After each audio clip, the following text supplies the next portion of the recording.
ഒരു കാര്യം ഉറപ്പിക്കാം, പൊരുതാനും മത്സരിക്കാനും പറ്റുന്ന ഒരു മണ്ഡലമാണ്. കാരണം 50,000 വോട്ട് മിനിമം പിടിക്കാനുള്ള സാധ്യതയുണ്ട്. അതിന് വ്യക്തിപരമായിട്ട് പുള്ളിയുടെ മികവും കഴിവും കൊണ്ട് എക്സ്ട്രാ UDFന്റെ വോട്ടിൽ നിന്ന് LDFന്റെ വോട്ടിൽ നിന്ന് ഒരു 5,000 വോട്ട് വെച്ചൊക്കെ എക്സ്ട്രാ പിടിക്കുകയാണെങ്കിൽ അദ്ദേഹത്തിന് ജയിക്കാൻ പറ്റുന്ന മണ്ഡലമാണ്.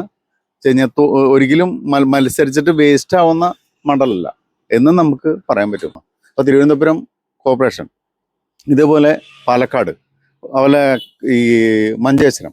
അപ്പോൾ BJP കൂടുതൽ വോട്ട് പിടിക്കും തോറും അവിടെ LDFന്റെ ശക്തി ക്ഷയിക്കുന്നുണ്ടെന്ന്. അതുകൊണ്ട് BJP ലക്ഷ്യം വെക്കേണ്ടത് LDFന്റെ പരമ്പരാഗതമായി കിട്ടിക്കൊണ്ടിരിക്കുന്ന ഭൂരിപക്ഷ സമുദായത്തിലെ ഭൂരിപക്ഷ വോട്ടാണ്. ആ വോട്ട് പിടിച്ചെങ്കിൽ മാത്രമാണ് അവിടെ മണലൂർ ജയിക്കാനുള്ള സാധ്യതയുള്ളൂ. കാരണം ന്യൂനപക്ഷ വോട്ടുകൾ എന്തായാലും UDFലേക്ക് ഇപ്പോഴത്തെ സാഹചര്യത്തിൽ ടെസ്റ്റ് ചെയ്തിരിക്കുന്നതുകൊണ്ട് ഈ ഒരു ചാൻസിൽ മാത്രമാണ് ചാൻസ്. അതിന് പറ്റുന്ന സ്ഥാനാർത്ഥിയാണെങ്കിൽ മണലൂർ ജയിക്കും. നമസ്കാരം.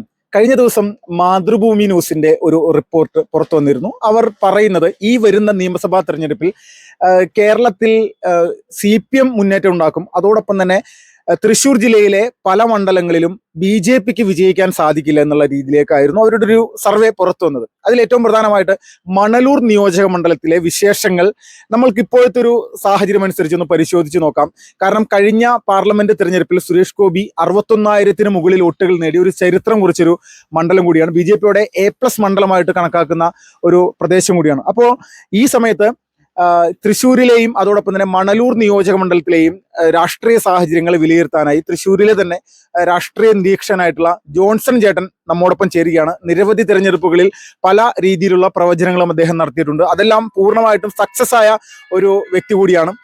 അപ്പോൾ അദ്ദേഹത്തോട് തന്നെ നമ്മൾക്ക് ചോദിച്ച് മനസ്സിലാക്കാം മണലൂർ നിയോജക മണ്ഡലത്തിലെ വിശേഷങ്ങൾ എന്താണെന്ന്. ജോൺസൺ ചേട്ടൻ നമസ്കാരം.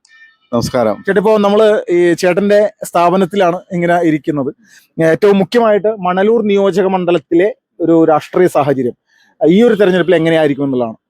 നമ്മൾ കാലങ്ങളായിട്ട് നമ്മൾ കണക്കെടുക്കുന്ന ഒരു ശൈലി ഉണ്ടെന്ന്. ഇപ്പം നമ്മൾ മണലൂര് പറയുകയാണെങ്കിൽ നമ്മൾ 2016, 2019, 2020 തദ്ദേശം, 2021 നിയമസഭ, ഇപ്രാവശ്യത്തെ തദ്ദേശം, പിന്നെ നമ്മൾ കഴിഞ്ഞ ലോക്സഭ തെരഞ്ഞെടുപ്പ്, ഇതിൻ്റെയൊക്കെ ആവറേജ് നോക്കുമ്പോൾ BJPക്ക് നോർമലി അവസ്ഥയിൽ ഒരു 50,000 വോട്ട് വരെ പിടിക്കാനുള്ള സാധ്യതയുള്ള ഒരു മണ്ഡലമാണ് മണലൂർ. അതെന്താ കാരണം വെച്ച് കഴിഞ്ഞാൽ അവിടെ ഭൂരിപക്ഷ സമുദായങ്ങളുടെ വോട്ട് തന്നെ ഒരു 70% മുകളിലാണ്. അപ്പൊ നമ്മൾ കേരളത്തിലും അതുപോലെ ഇന്ത്യയിലും എവിടെയൊക്കെ നോക്കിയാലും മിനിമം ഒരു 35% ആവറേജ് ആയിട്ട് കിട്ടിക്കൊണ്ടിരിക്കാനുള്ള സാധ്യത ഉണ്ടെന്ന്. അതിൻ്റെ മുകളിൽ ന്യൂനപക്ഷ വോട്ടുകൾ, പിന്നെ സ്ഥാനാർത്ഥിയുടെ മികവ്, പിന്നെ വ്യക്തിപരമായിട്ടുള്ള ബന്ധങ്ങൾ, പിന്നെ നമ്മൾ എന്താ പറയുക, ഈ സ്ഥാനാർത്ഥി എന്ന് പറഞ്ഞു കഴിഞ്ഞാൽ വല്ല സെലിബ്രിറ്റികളാണെങ്കിൽ അതിൻ്റെ മികവ്, ഇത്തരം മികവുകൊണ്ട് ഒരു 10,000 വോട്ടൊക്കെ എക്സ്ട്രാ പിടിക്കാനായിട്ട് സാധിക്കുന്നു. അപ്പോൾ ബേസായിട്ട് നമ്മൾ 2019 ലോക്സഭയിൽ 40,000 വോട്ട് കിട്ടിയിരുന്നു. ഇതോടൊപ്പം 2016 38,000 വോട്ട് കിടിച്ചിരുന്നു BJP. അതിൻ്റെ വെളിച്ചത്തിൽ നമുക്ക് നോക്കുകയാണെങ്കിൽ അന്നത്തെ സാഹചര്യത്തിൽ വിട്ട് ഇന്നത്തെ BJPയുടെ സംഘടന ശക്തിയുടെ വളർച്ച കാര്യങ്ങൾ, പിന്നെ സ്ഥാനാർത്ഥിയുടെ മികവ്, പിന്നെ സുരേഷ് ഗോപിയുടെ വിജയം, ഇത് വെച്ചിട്ട് എക്സ്ട്രാ നിലവിൽ ഒരു 10,000 വോട്ടൊക്കെ എക്സ്ട്രാ പിടിക്കാനായിട്ട് സ്ഥാനാർത്ഥി നല്ലതും ശക്തനും കഴിവാണെങ്കിൽ സാധിക്കും. അപ്പോൾ ശരിക്കും പറഞ്ഞു കഴിഞ്ഞാൽ ഉറപ്പായിട്ടൊരു ത്രികോണ മത്സരം തന്നെ സംഭവിക്കാനുള്ള ചാൻസ് ഉണ്ട്. കാരണം ആര് ജയിക്കുമെന്ന് പറയാൻ പറ്റില്ല. കാരണം UDFന്റെ സ്ഥാനാർത്ഥിയായിട്ട് നമ്മുടെ പ്രതാപനാണ് മത്സരിക്കാൻ പോകുന്നത്, മുൻ MP. അതോടൊപ്പം LDF ആണെങ്കിൽ മത്സരിച്ച് ജയിച്ചുകൊണ്ടിരിക്കുന്ന മണ്ഡലമാണ്. ന്യൂനപക്ഷ വോട്ടുകൾ ഇപ്രാവശ്യം ഇപ്പോഴത്തെ പ്രത്യേക സാഹചര്യത്തിൽ UDFന് അനുകൂലമായിട്ട് മാറാനുള്ള സാധ്യതയുണ്ടെന്ന്. അപ്പോൾ LDFന്റെ നിലവിലുള്ള വോട്ട് ബാങ്കിൽ ഒരു പക്ഷേ ചെറിയൊരു വിള്ളൽ വീഴാനുള്ള സാധ്യതയുണ്ടെന്ന്.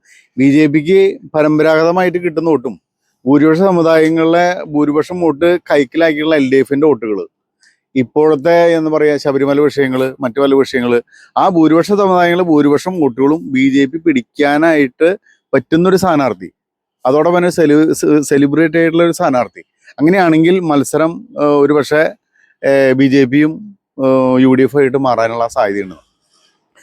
ഇവിടെ ബേസ് വോട്ടിൻ്റെ മുകളിൽ കിട്ടുന്ന വോട്ടുണ്ടെന്ന്. കാരണം സുരേഷ് ഗോപിയോടെ ജയിക്കാൻ കാരണം എന്ന് പറഞ്ഞു കഴിഞ്ഞാൽ 2019 ലോക്സഭാ തെരഞ്ഞെടുപ്പിൽ 40,000 വോട്ട് BJP പിടിച്ചിട്ടുള്ള മണ്ഡലമാണ്.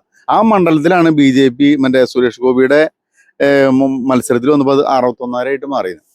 അതുകൊണ്ട് സ്ഥാനാർത്ഥിയുടെ കഴിവ്, മികവ് വളരെ ഘടകമാണ്.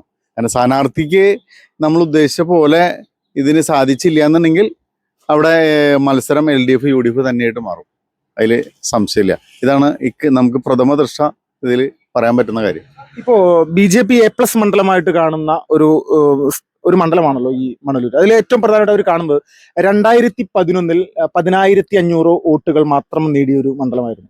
പക്ഷേ ചരിത്രപരമായിട്ടുള്ള ഒരു മുന്നേറ്റമാണ് മണലൂരിൽ ഈ 2016 5 വർഷത്തിന് ശേഷം 27,000-ഓളം വോട്ടുകൾ വർദ്ധിപ്പിച്ച് BJP അവിടെ 37,000 സംതിങ് അങ്ങനെ ഒരു വോട്ട് നിലയിലേക്ക് എത്തുകയും പിന്നീട് 2020 നടന്ന 21 നടന്ന നിയമസഭാ തെരഞ്ഞെടുപ്പിൽ അതേ ഒരു കേവലം ആ ഒരു ശരാശരി തന്നെ വോട്ടിംഗ് ശതമാനം നിലനിർത്തുന്ന ഒരു സാഹചര്യം ഉണ്ടായി. പക്ഷെ അതിനുശേഷമാണ് കേരളത്തിൽ ആദ്യമായിട്ട് BJP ഒരു പാർലമെന്റ് സീറ്റ് തൃശ്ശൂർ പിടിച്ചത്. അത് മണലൂർ മണ്ഡലത്തിന് ഒരു വലിയൊരു പിന്തുണ ആ ഒരു ഇതിൽ ലഭിച്ചിരുന്നു. അതിൽ 12,000 വോട്ടാണ് ആ ഒരു സമയത്ത് BJP ചേർത്തത്. അപ്പൊ നിലവിൽ വീണ്ടും ഇപ്പോൾ നിയമസഭാ തെരഞ്ഞെടുപ്പ് വരുന്ന സമയത്ത് BJP ഒരു 10,000-ന് മുകളിൽ വോട്ടുകൾ ചേർക്കുന്ന ഒരു സാഹചര്യമാണുള്ളത്. അപ്പൊ ഒരു സ്ഥാനാർത്ഥി ഒരു മികച്ച സ്ഥാനാർത്ഥി കൂടി ആയി കഴിഞ്ഞാൽ ഉറപ്പായിട്ടും അവിടെ BJPക്ക് വിജയിച്ച് കയറാൻ സാധിക്കും അല്ലെ? അല്ല, തീർച്ചയായിട്ടും സുരേഷ് ഗോപിയുടെ വിജയം അതാണ് കാണിക്കുന്നത്. സുരേഷ് ഗോപിയുടെ വിജയം കാണിക്കുന്നത് അത് തന്നെയാണ്. കാരണം 40,000 വോട്ട് വരെ പ്രതീക്ഷിച്ചിരുന്ന ഒരു മണ്ഡലത്തില് 61,000 വോട്ട് പിടിച്ചിട്ടുണ്ടെന്ന്. അതിന്റെ അർത്ഥം സ്ഥാനാർത്ഥിയുടെ മികവുകൊണ്ട് കഴിവുകൊണ്ട് അങ്ങനെ സാധിക്കുമെന്നുള്ള വ്യക്തമായൊരു സന്ദേശമാണ് സുരേഷ് ഗോപിയുടെ വിജയം. അതേപോലെ പറ്റുന്ന വോട്ട് പിടിക്കാൻ പറ്റുന്നൊരു സ്ഥാനാർത്ഥിയാണെങ്കിൽ വിജയിക്കാൻ പറ്റുന്ന മണ്ഡലമാണ്. കാരണം ബേസായിട്ട് ഉള്ള വോട്ട് വെച്ച് എന്തായാലും ഒരു 50,000 വോട്ട് പിടിക്കാനുള്ള പൊസിഷൻ അവിടെ BJPക്ക് ഉണ്ട്. അത് നമുക്ക് ഉറപ്പ് പറയാം. 50,000 വോട്ട് പിടിക്കാനായിട്ട്. ഇപ്പം നമ്മളിപ്പോൾ ഒരു 2 ലക്ഷത്തിൻ്റെ അടുത്ത് വോട്ട് വരുമ്പോൾ ഇപ്പോഴത്തെ ആവറേജ് എന്ന് വെച്ചാൽ UDFന് എന്തായാലും ഒരു എങ്ങനെ പോയാലും ഒരു 55,000 വോട്ട് പിടിക്കാനുള്ള സാധ്യത ഉണ്ടെന്ന്. UDFന് എങ്ങനെ പോയാലും ഒരു 60,000 വോട്ട് പിടിക്കാനുള്ള സാധ്യതയുണ്ട്. BJPക്ക് ഒരു 50,000 വോട്ടും. ഇവിടെ UDFന്റെ വോട്ടിൽ നിന്ന് കാര്യമായിട്ട് ചോർച്ച വരാനുള്ള സാധ്യത ഇല്ല. LDFന്റെ വോട്ടുകളിൽ നിന്ന് BJP പിടിച്ചെങ്കിൽ മാത്രമേ അവിടെ ജയിക്കാൻ സാധിക്കുള്ളൂ. കേരളത്തില് ഈ BJPക്ക് മുഖ്യ ഭീഷണി എന്ന് പറഞ്ഞാൽ LDF ആണെന്ന്. കാരണം UDF എന്ന് പറഞ്ഞു കഴിഞ്ഞാൽ ഭൂരിപക്ഷം ന്യൂനപക്ഷ വോട്ടുകളാണ് എപ്പോഴും UDFന് അനുകൂലമായി നിൽക്കുന്നത്. കാരണം മുസ്ലിം ക്രിസ്ത്യൻ വോട്ടുകൾ പൊതുവെ UDFന് അനുകൂലമായിട്ട് നിൽക്കുന്ന സാഹചര്യമാണ് നിലവിലുള്ളത്. നേരെ മറിച്ച് ഭൂരിപക്ഷ സമുദായത്തിലെ ഭൂരിപക്ഷ വോട്ടുകൾ, അതും പ്രബല സമുദായമായ ഈഴവ സമുദായത്തിലെ വോട്ടുകളൊക്കെയാണ് LDFന്റെ നട്ടല്. അപ്പം അതുകൊണ്ട് LDFന്റെ വോട്ട് ബാങ്കിനെ BJPക്ക് പിടിച്ചെടുക്കാൻ സാധിച്ചെങ്കിൽ മാത്രമേ മണലൂർ മാത്രമല്ല കേരളത്തിലും BJPക്ക് നിലനിൽപ്പ് ഉണ്ടാവുള്ളൂ. ഈ യാഥാർത്ഥ്യം BJPക്ക് മനസ്സിലാക്കാതെ BJPയുടെ നേതൃത്വം മുന്നോട്ട് പോവുകയാണെങ്കിൽ ഒരു കാലത്തും BJPക്ക് ഇവിടെ കേരളത്തിൽ ഒരു വൻ മുന്നേറ്റം ഉണ്ടാക്കാനായിട്ട് സാധിക്കില്ല എന്നാണ് നമുക്ക് ഈ വോട്ടിന്റെ ഘടനയും കാര്യങ്ങളും വെച്ചിട്ട് നമ്മൾ മനസ്സിലാക്കുന്നത്. കാരണം വെച്ചാലേ ആലപ്പുഴ ജില്ലയിൽ ശോഭാ സുരേന്ദ്രൻ മത്സരിച്ചു. അവിടെ മത്സരിച്ചപ്പോൾ എന്തുണ്ടായി കഴിഞ്ഞാൽ കൂടുതൽ വോട്ടുകൾ പിടിച്ചതും പോലും LDFന്റെ വോട്ടാണ്. അപ്പോൾ തിരുവനന്തപുരം കോർപ്പറേഷൻ, ഇതേപോലെ പാലക്കാട്, അതുപോലെ ഈ മഞ്ചേശ്വരം. അപ്പോൾ BJP കൂടുതൽ വോട്ട് പിടിക്കും തോറും അവിടെ LDFനെ ശക്തി ക്ഷയിക്കുന്നുണ്ടെന്ന്. അതുകൊണ്ട് BJP ലക്ഷ്യം വെക്കേണ്ടത് LDFന്റെ പരമ്പരാഗതമായി കിട്ടിക്കൊണ്ടിരിക്കുന്ന ഭൂരിപക്ഷ സമുദായത്തിലെ ഭൂരിപക്ഷ വോട്ടാണ്. ആ വോട്ട് പിടിച്ചെങ്കിൽ മാത്രമാണ് അവിടെ മണലൂര് ജയിക്കാനുള്ള സാധ്യതയുള്ളൂ. കാരണം ന്യൂനപക്ഷ വോട്ടുകൾ എന്തായാലും UDFിലേക്ക് ഇപ്പോഴത്തെ സാഹചര്യത്തിൽ ടെസ്റ്റ് ചെയ്തിരിക്കുന്നതുകൊണ്ട് ഈ ഒരു ചാൻസിൽ മാത്രമാണ് ചാൻസ്. അതിന് പറ്റുന്ന സ്ഥാനാർത്ഥിയാണെങ്കിൽ മണലൂര് ജയിക്കും എന്നാണ് നമുക്ക് പറയാം. ഈ 33% മുകളിലാണ് അവിടെ ഈഴവ സമൂഹത്തിന്റെ വോട്ടുകളുള്ളത്. ഇപ്പോൾ സ്ഥാനാർത്ഥിയാകാൻ സാധ്യത ഏകദേശം 100% തന്നെ നമുക്ക് പറയാൻ സാധിക്കും. KK അനീഷ് കുമാർ, BJPയുടെ നിലവിലെ സംസ്ഥാന അധ്യക്ഷൻ, അതോടൊപ്പം തന്നെ സംസ്ഥാന ഉപാധ്യക്ഷൻ, അതോടൊപ്പം തന്നെ തൃശ്ശൂരിൽ BJPക്ക് ഒരു താമര വിരിയിക്കാൻ സാധിച്ചത് ഇദ്ദേഹം ജില്ലാ പ്രസിഡന്റ് ആയിരിക്കുന്ന സമയത്താണ്. സംഘടനാ മികവെടുത്ത് നോക്കിക്കഴിഞ്ഞാൽ വലിയ മുന്നേറ്റം. കേരളത്തിൽ ഏറ്റവും കൂടുതൽ വോട്ടുകൾ ചേർക്കാൻ സാധിച്ചത് തൃശ്ശൂർ പാർലമെന്റ് മണ്ഡലത്തിലായിരുന്നു 2024. അപ്പൊ ഇങ്ങനെ ഒരു വലിയ പോസിറ്റീവായിട്ടുള്ള ഒരു ഘടകം ഈ KK അനീഷ് കുമാറിനുണ്ട്. അദ്ദേഹം BJP സ്ഥാനാർത്ഥിയാവാനുള്ള സാധ്യത. മറ്റൊരു കാര്യം, ഈ നമ്മുടെ UDFന്റെ സ്ഥാനാർത്ഥിയാകുന്ന TN പ്രതാപൻ, അദ്ദേഹം MP ആയിരുന്നു സമയത്ത് മണലൂരിന് വേണ്ടി എന്ത് ചെയ്തു എന്ന് നോക്കിക്കഴിഞ്ഞാൽ പ്രത്യേകിച്ചൊന്നും കാണാൻ സാധിക്കില്ല. ജനങ്ങളെ മുന്നിലേക്ക് എടുത്തു വെക്കാനൊന്നുമില്ല. പിന്നെ ഇപ്പോഴത്തെ MLA, അതോടൊപ്പം CPMന്റെ ഏത് കാര്യകർത്താവ് അവിടെ സ്ഥാനാർത്ഥിയായാൽ പോലും ഒരു പിന്നോക്കാവസ്ഥ, വലിയ രീതിയിലുള്ള ഒരു പിന്നോക്കാവസ്ഥയുള്ള ഒരു മണ്ഡലം കൂടിയാണ്. ഒരുപാട് കർഷകരാണെങ്കിലും പല രീതിയിലുള്ള പ്രതിസന്ധികൾ അനുഭവിക്കുന്ന ഒരു മണ്ഡലമാണ്. റോഡ് ഗതാഗതം താറുമാറായി കിടക്കുന്ന സിറ്റുവേഷൻ. ഇങ്ങനെ ഒരു വലിയ ഒരു നെഗറ്റീവായിട്ടുള്ള സിറ്റുവേഷൻ ഈ UDF-ന്റെയും LDF-ന്റെയും സ്ഥാനാർത്ഥികൾക്കുണ്ട്. കെ അനീഷ് കുമാറിനെ പോലെ ഒരു പുതുമുഖം, അതോടൊപ്പം തന്നെ ഒരു യുവാവ് കൂടി അവിടെ സ്ഥാനാർത്ഥിയാവുന്ന ഒരു സാഹചര്യം വരുമ്പോൾ യുവജനങ്ങളുടെയും സ്ത്രീകളുടെയും ഇടയിലുള്ള ആ ഒരു വോട്ട് അത് BJP-യിലേക്ക് എത്താനുള്ള സാധ്യത ഉണ്ടോ? നമുക്ക് കാണുന്ന വിഷയം എന്ന് വെച്ചാല് നിലവില് ഏറ്റവും കൂടുതൽ വോട്ട് അവിടെ നിന്ന് ബേസ് ആയിട്ട് നിൽക്കുന്നത് LDF-നാണ്. രണ്ടാമത് നിൽക്കുന്നത് അവിടെ UDF ആണ്. മൂന്നാം സ്ഥാനത്താണ് BJP നിലവിൽ നിൽക്കുന്നത്. അപ്പൊ നിലവില് ഒരു 15,000 വോട്ടെങ്കിലും എക്സ്ട്രാ പിടിച്ചെങ്കിലാണ് അവിടെ ജയിക്കാനുള്ള സാധ്യതയുള്ളൂ. നമ്മൾ സ്ഥാനാർത്ഥിയുടെ മികവില് സുരേഷ് ഗോപി പോലെയുള്ള ഒരു സെലിബ്രിറ്റി ആയതുകൊണ്ടാണ് ഇത്രമാത്രം വോട്ടുകൾ പിടിക്കാൻ സാധിച്ചത്. അപ്പൊ അന്ന് നടത്തിയ തരം വർക്ക്, അന്നും നടത്തിലുള്ള ഗ്ലാമർ നീക്കങ്ങൾ, അത്തരം നീക്കത്തിൽ കൂടെ മാത്രമാണ് ഒരു 15,000 വോട്ട് എക്സ്ട്രാ പിടിക്കാനായിട്ട് സാധിക്കുള്ളൂ. അപ്പൊ ആ ഒരു രീതിയിലുള്ള പ്രവർത്തനം നടത്തിയെങ്കിൽ വിജയ സാധ്യത ഉണ്ടെന്ന് നമുക്ക് പറയാൻ പറ്റുള്ളൂ. ഈ കെ അനീഷ് കുമാറിനെ പോലെ ഒരു വളരെ മികവുറ്റ രീതിയിൽ സംഘടനാ വിഷയങ്ങൾ കൈകാര്യം ചെയ്യുന്ന ഒരു സംസ്ഥാന നേതാവ് എന്നുള്ള രീതിയിൽ നോക്കുമ്പോൾ അദ്ദേഹം പ്രവർത്തിച്ച് വളർന്നതെല്ലാം ഈ മണലൂർ മണ്ഡലത്തിലാണ്, പഠിച്ചത് മണലൂർ മണ്ഡലത്തിലാണ്. അദ്ദേഹം RSS-ന്റെ ചുമതലയുണ്ടായിരുന്ന സമയത്ത് നിരവധി വർഷങ്ങളോളം അവിടെ പ്രവർത്തിക്കുകയും ഒരുപാട് കുടുംബ ബന്ധങ്ങളും വ്യക്തിബന്ധങ്ങളുള്ള ഒരു വ്യക്തിയാണ്. അപ്പൊ അദ്ദേഹം BJP സ്ഥാനാർത്ഥിയാകുമ്പോൾ ഉണ്ടാകുന്ന ഒരു പോസിറ്റിവിറ്റി എന്നാണ് താങ്കളൊരു കാഴ്ചപ്പാട്?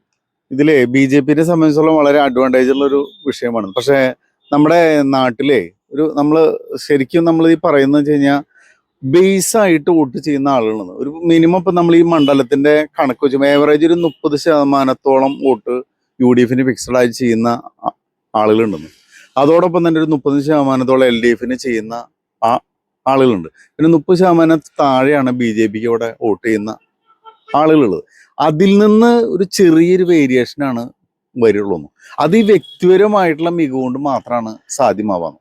അപ്പൊ ഇങ്ങനെ ആ ഒരു സാഹചര്യം ഉള്ളതുകൊണ്ട് ഈ നമ്മൾ മത്സരിക്കുന്ന വ്യക്തിയുടെ വ്യക്തിത്വം, പുള്ളിക്ക് ജനങ്ങളായിട്ടുള്ള ബന്ധം, ജനങ്ങളുടെ ഇടയിലുള്ള ഇംപ്രഷൻ, അതൊന്നും എനിക്ക് അളക്കാനായിട്ട് പറ്റില്ലയെന്ന്. കാരണം ജനങ്ങളുടെ ഉള്ളിൽ ഇപ്പൊ നമ്മൾ സുരേഷ് ഗോപിയുടെ മത്സരിച്ച സമയത്ത് എല്ലാ കണക്കുകളിലും തെറ്റിച്ചിട്ടാണ് വോട്ട് മേടിച്ചിട്ടുള്ളത്. കാരണം സ്ത്രീജനങ്ങളുടെ മുഴുവൻ വോട്ട്, പിന്നെ ജാതി മത ഭേദമന്യേ എല്ലാ ആളുകളെയും വോട്ട് അദ്ദേഹത്തിന് മേടിക്കാൻ പറ്റിയെന്ന്. അതേപോലെ ഇദ്ദേഹത്തിന് സാധിക്കാൻ പറ്റുമെന്ന് നമുക്ക് അറിയില്ല. കാരണം പാർട്ടി ബേസ്ഡ് ആയിട്ട് നിൽക്കുന്ന ആളുകൾക്ക് പാർട്ടിക്കാരല്ലാത്ത ആളുകളെ അപ്പുറത്ത് നിൽക്കുന്ന ആളുകൾ വോട്ടുകൾ എത്രമാത്രം മേടിക്കാൻ പറ്റുമെന്ന് നമുക്ക് പറയാൻ പറ്റില്ല. കാരണം അത് അദ്ദേഹത്തിന്റെ വ്യക്തിപരമായിട്ടുള്ള കോണ്ടാക്ട്സും ബന്ധത്തിന്റെ അടിസ്ഥാനത്തിലാണ് നമുക്ക് പറയാൻ പാടില്ല. എന്തായാലും ഒരു കാര്യം ഉറപ്പിക്കാം, പൊരുതാനും മത്സരിക്കാനും പറ്റുന്ന ഒരു മണ്ഡലമാണ്. കാരണം 50,000 വോട്ട് മിനിമം പിടിക്കാനുള്ള സാധ്യതയുണ്ട്. പിന്നെ വ്യക്തിപരമായിട്ട് പുള്ളിയുടെ മികവും കഴിവും കൊണ്ട് എക്സ്ട്രാ UDF-ന്റെ വോട്ടിൽ നിന്ന് LDF-ന്റെ വോട്ടിൽ നിന്ന് ഒരു 5,000 വോട്ട് വെച്ചൊക്കെ എക്സ്ട്രാ പിടിക്കുകയാണെങ്കിൽ അദ്ദേഹത്തിന് ജയിക്കാൻ പറ്റുന്ന മണ്ഡലമാണ്. ഒരിക്കലും മത്സരിച്ചിട്ട് വേസ്റ്റ് ആവുന്ന മണ്ഡലമല്ല എന്ന് നമുക്ക് പറയാൻ പറ്റും. വളരെ നന്ദി ചേട്ടി, ഒരു സമയത്ത് നമ്മൾ പ്രത്യേകിച്ച്. ശരി. മണലൂർ നിയോജക മണ്ഡലത്തിന്റെ ഒരു നിലവിലെ സിറ്റുവേഷൻ ആണ് ഇപ്പോൾ നമ്മുടെ തൃശ്ശൂരിലെ രാഷ്ട്രീയ നിരീക്ഷകനായിട്ടുള്ള ജോൺസൺ ചേട്ടൻ പറഞ്ഞത്. വലിയ രീതിയിലുള്ള ചരിത്രപരമായിട്ടുള്ള ഒരു തിരഞ്ഞെടുപ്പ് കൂടിയായിരിക്കും എന്നുള്ള ഒരു സൂചനയാണ് ഇദ്ദേഹത്തിന്റെ വാക്കുകളിൽ നിന്ന് നമ്മൾക്ക് മനസ്സിലാക്കാൻ സാധിക്കുന്നത്. തൃശ്ശൂർ ഒല്ലൂരിൽ നിന്നും വിപിൻ ലാൽ, ഫാസ്റ്റ് റിപ്പോർട്ട്സ്.